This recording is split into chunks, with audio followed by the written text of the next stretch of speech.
செத்தாலும் எங்கள் சின்னத்தில் தான் போட்டியிடுவேன், திமுக சின்னத்தில் எல்லாம் போட்டியிட முடியாது என திமுக முக்கிய நிர்வாகிகள் முன்னிலையில் துரை வைகோ ஆவேசமாக பேசியது பெரும் பரபரப்பை ஏற்படுத்தியுள்ளது. உடன்பிறப்புகளை அதிர்ச்சிக்குள்ளாக்கியுள்ள நிகழ்வு குறித்து விவரிக்கிறது இந்த செய்தி தொகுப்பு. இந்தியா கூட்டணியின் திருச்சி வேட்பாளர் அறிமுக கூட்டம் திருச்சியில் நடைபெற்றது.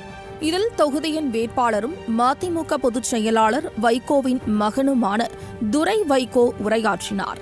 முதலில் தன்னை பற்றி பெருமையாக பேசியதால் அருகில் இருந்த அமைச்சர் KN நேரு பூரிப்படைந்து சிரித்தவாறே இருந்தார். அதன் பின்னர் அவர் பேசியதுதான் திமுகவினரை கடுப்பாக்கியது.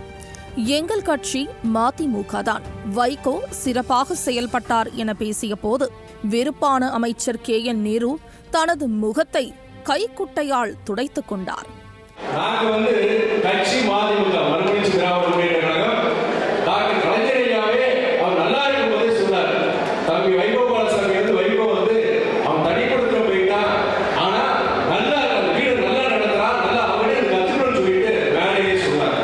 தொடர்ந்து மதிமுக கட்சி பற்றி துரை வைகோ பெருமையாக பேசியதால் எரிச்சலான KN நேரு துரை வைகோவின் பேச்சை கேட்காமல் செல்போனில் மூழ்கினார்.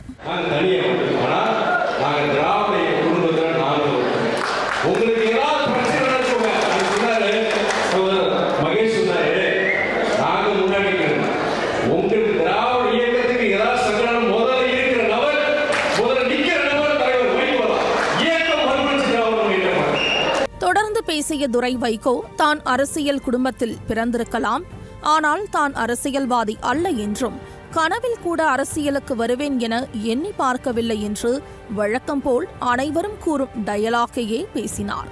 மேலும் தான் ஆசைப்பட்டு கட்சிக்கு வரவில்லை எனவும் வலுக்கட்டாயமாக கட்சிக்கு கொண்டு வரப்பட்டதாகவும் தெரிவித்தார். மேலும் தனது தந்தை ஒரு சகாப்தம் எனவும் அவருக்கு தலைகுனிவு வந்துவிடக் கூடாது என்பதற்காக அரசியலுக்கு வந்ததாகவும் கண்ணீர் வடித்தபடி தந்தையின் புகழை பாடினார்.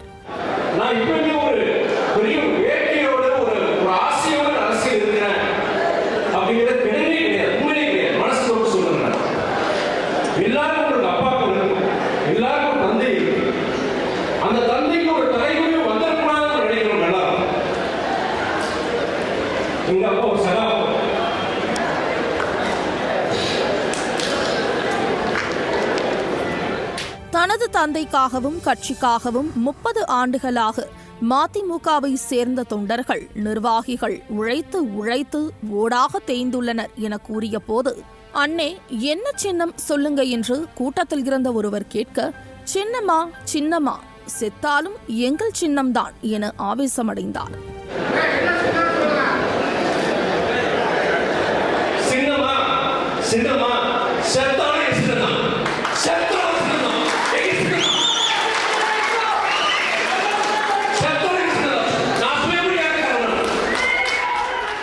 மதிமுக பொறுப்பில் இருந்து ராஜினாமா செய்துவிட்டு வேறு கட்சி சின்னத்தில் நிற்க முடியாது என துரை வைகோ உறுதியாக தெரிவித்ததால் கூட்டத்தில் சலசலப்பு ஏற்பட்டது.